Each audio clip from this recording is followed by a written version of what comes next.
سرکار غوث اعظم کی شان میں آپ کی کتاب شرفۃ الغیب ہے، اور جملہ اکابر اولیاء کی شان و جلالت کو ذکر کرنے میں آپ کی مضبوط اور مستند کتاب اخبار الاخیار شریف ہے،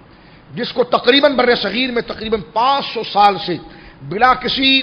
شک و تردید کے قبول کیا جاتا رہا، اور آپ کی شخصیت مبارکہ کو ایک بہت بڑا درجہ حاصل ہوا ہے۔ تو حضرت شیخ عبدالحق محدث دہلوی رحمۃ اللہ علیہ نے بھی اپنے کتاب اخبار الاخیار شریف میں ذکر کیا ہے، لیکن سوانے کے اعتبار سے بہت کم آپ کے سوانے کو نقل کیا ہے، اور کثرت کے ساتھ حضرت خواجہ صاحب کے ملفوظات کو نقل کیا ہے، ملفوظ کو ذکر کیا ہے۔ تو لہذا ہم کچھ باتیں اس حوالے سے بھی آپ کی خدمت میں گویا کہ ذکر کریں گے، اور اس کے علاوہ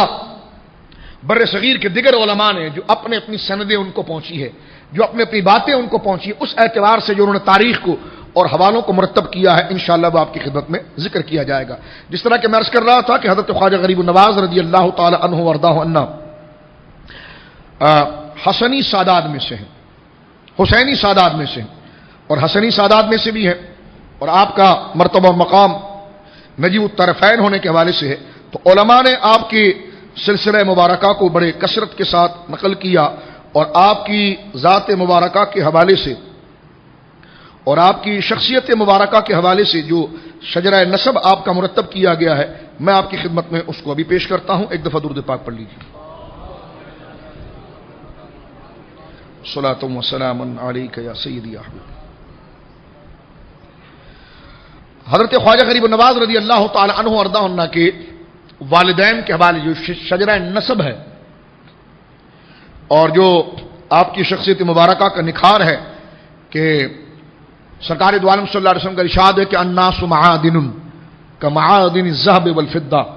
خیار فی الجاہلیۃ خیار فی الاسلام اذا فقہوا۔ مسلم شریف میں اور یہ بخاری میں روایت موجود ہے، حضور علیہ الصلوۃ والسلام نے نسب کی قدر اور شخصیات کے نکھار کے حوالے سے یہ بنیادی بات سرکار دو عالم صلی اللہ علیہ وسلم نے ذکر فرمائی ہے کہ کسی بھی شخصیت کو پرکھنے سے پہلے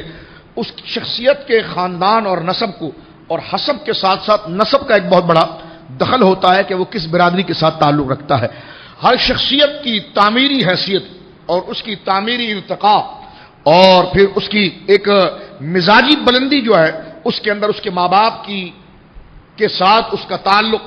اس کے ددیال کے ساتھ، اس کے ننیال کے ساتھ اس کا تعلق ایک بہت بڑی مؤثر حیثیت رکھتا ہے کہ اس کے والدین کس مزاج کے تھے۔ اور یہ شریعت مطہرہ کے مطابق میں اس طرح علم نفسیات کے ماہرین کسی شخصیت کو پرکھنے سے پہلے اس بات کی طرف توجہ کرتے ہیں کہ پہلے دیکھ لیا جائے کہ اس کی برادری کیا تھی، اس کے باپ کا مزاج کیا تھا، اس کی والدہ کا مزاج کیا تھا، اس کے نانا کے مزاج کیا تھا۔ تو پہلے خاندان کے لوگوں کے مزاج کو پرکھنے کے بعد کسی شخصیت کے مزاج کے بارے میں کوئی صورتحال ذکر کی جا سکتی ہے۔ امام علی مقام کے حوالے سے ہم نے اس پر تفصیلی گفتگو کی ہے۔ صحابہ کرام رضوان اللہ اجمعین میں حضرت فاروق اعظم رضی اللہ تعالیٰ عنہ خود جب اسلامی حکومت کی حدودیں وسعت اختیار کر رہی تھی اور اسلام عرب سے نکل کر عجم میں داخل ہو رہا تھا، تو ظاہر سی بات ہے کہ ریاست کی وسعت ہونے کے حوالے سے صوبہ، اضلاع اور دیگر گویا کہ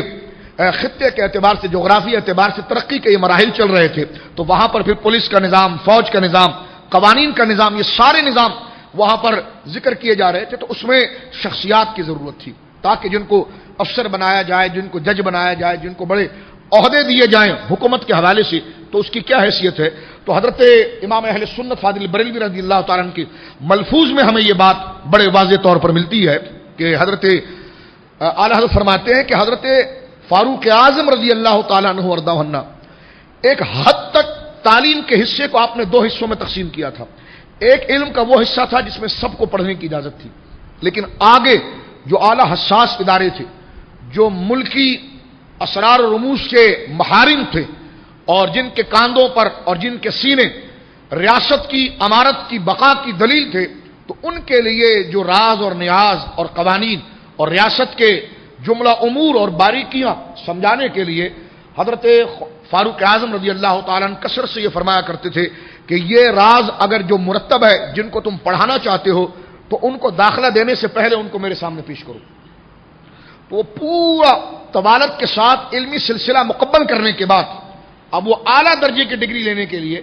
جب کوئی شخص اور کوئی شخصیت اس میں کوالیفائی کر جاتی اور اس میں مکمل جن صلاحیتوں کی ضرورت تھی اس میں وہ عبور کر جاتی، تو صرف ان کی ذہنی صلاحیتوں کو ملحوظ نہیں رکھا جاتا، ان کی اعصابی اور جسمانی مضبوطی کھا جاتا، بلکہ حضرت فاروق اعظم کے سامنے ان کو لایا جاتا تو حضرت فاروق اعظم پہلے ان سے ان کے خاندان کے بارے میں پوچھتے، اور جب آپ خاندان کے حوالے سے مطمئن ہو جاتے تب اس کو آگے پڑھنے کی اجازت دیتے، اور اگر خاندان کے اعتبار سے مطمئن نہیں ہوتے تو پھر اجازت نہیں دیتے۔ اور ہمارے ہندوستان اور پاکستان میں ایک مثال بڑی مشہور ہو رہی ہے، اور وہ ہمارے لیے گرد زبان بھی ہے، ضرب المثل بھی ہے کہ کم اصل سے وفا نہیں اور اصل سے خطا نہیں۔ تو یہ جو کہا جاتا ہے کہ اصل سے خطا نہیں اور کم اصل سے وفا نہیں، یہ بالکل درست بات ہے، اور قرآن اس کی تائید کرتا ہے، حدیث اس کی تائید کرتی ہے، اس لیے کہ حضور علیہ الصلوۃ والسلام نے خود ارشاد فرمایا کہ نسب کی رگ پھڑکتی ہے، اگر صحبت بھی ٹھیک نہ ملے یا صحبت جتنی بھی مؤثر ہو، اگر صحبت نے اس پر کمال کا اثر نہیں کیا تو خاندان کے اندر اگر کوئی غلط خصلت ہو تو وہ اس بندے کی طرف ضرور آتی ہے۔ تو اس لیے فرمایا گیا کہ جو کم اصل ہے اس سے وفا نہیں اور جو اصل ہے اس سے خطا نہیں۔ تو سیدنا فاروق اعظم رضی اللہ تعالیٰ عنہ خاندانی وجاہت کو ملحوظ رکھنے کے مطمئن ہو جاتے کہ ہاں یہ خاندانی طور پر جرأت مند ہے، خاندانی طور پر امانت والا ہے، خاندانی طور پر بہادر ہے، خاندانی طور پر ہمت و اثار والا ہے، اعلیٰ اخلاق پر اس کے خاندان کے لوگ فائز رہے، تو پھر فاروق اعظم دستخط فرماتے اور فرماتے ہاں ایسے لوگوں کو اعلیٰ تعلیم کے لیے لایا جائے جنہیں قاضی القضاء یا چیف جسٹس کی پوسٹ پر دیا جائے۔ تو یہ سطائیں فاروق اعظم رضی اللہ تعالیٰ نے نفسیاتی طور پر بھی گویا کہ ملحوظ رکھی تھی کہ صرف علم کافی نہیں ہے بلکہ اس کے اندر نسب کا بھی ایک بہت بڑا دخل ہوتا ہے۔ اب اس قانون کے حوالے سے اگر آپ دیکھیں تو اجلہ اکابر اولیاء کو اگر آپ دیکھیں گے تو ان کے اکثریت آپ کو سادات کی نظر آئے گی، جس طرح کہ میرے آقا حضور غوث الزمان غوث الثقلین رضی اللہ تعالیٰ عنہ، سرکار غوث اعظم رضی اللہ تعالیٰ نجیب الطرفین،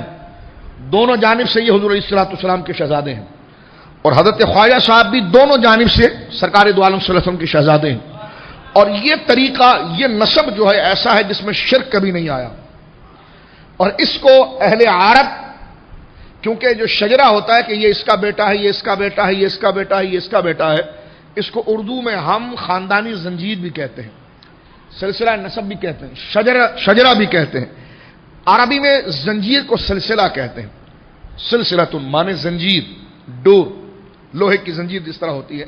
لیکن زنجیر کئی قسم کی ہوتی ہے، اس میں کبھی زنگ بھی لگ جاتا ہے، لوہے کی بھی ہوتی ہے، لیکن ایک زنجیر اور ایک چین جو ہوتی ہے وہ سونے کی ہوتی ہے،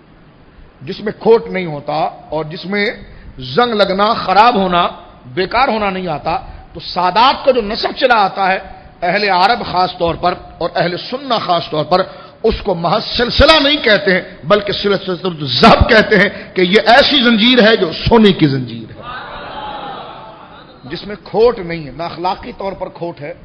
اور نہ مزاجی طور پر کھوٹ ہے۔ تو سرکار خواجہ غریب نواز رضی اللہ تعالی عنہ وارضاہ عنہ کی عبقریت